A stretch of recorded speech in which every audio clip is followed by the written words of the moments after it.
Mihircana müzika binavê Gezgin Fest wan ya ji bo ciwanan pêk hatî di rewşilata navîn da cara yekêmîn wanê çêkirin.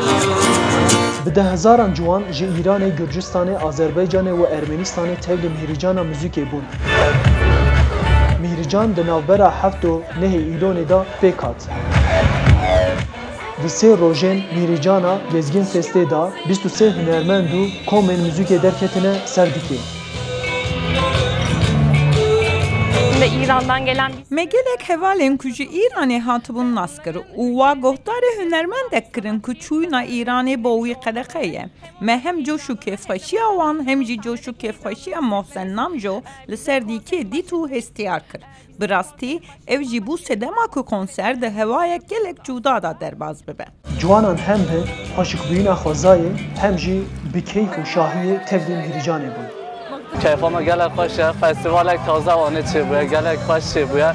Em dihezkirin her dem çêbibîn. Di nav mihircanê da ji bo ciwanan cur be cur lêîstik jî hatibûn amadekirin.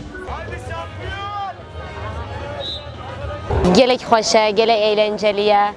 Em heskî her sal çêbivetin. Ciwanan di nava rojê da berê xwe didane gola wanê, êvar şûn de jî bi şadî berê xwe didan stranên hunermend da. Ez taze dibînim wanê festivalek diçêbe, festivalek hosa mezin. Kilamê wa baş in, ama xazi ba, yani hunermendê Kurdî jî hatiban.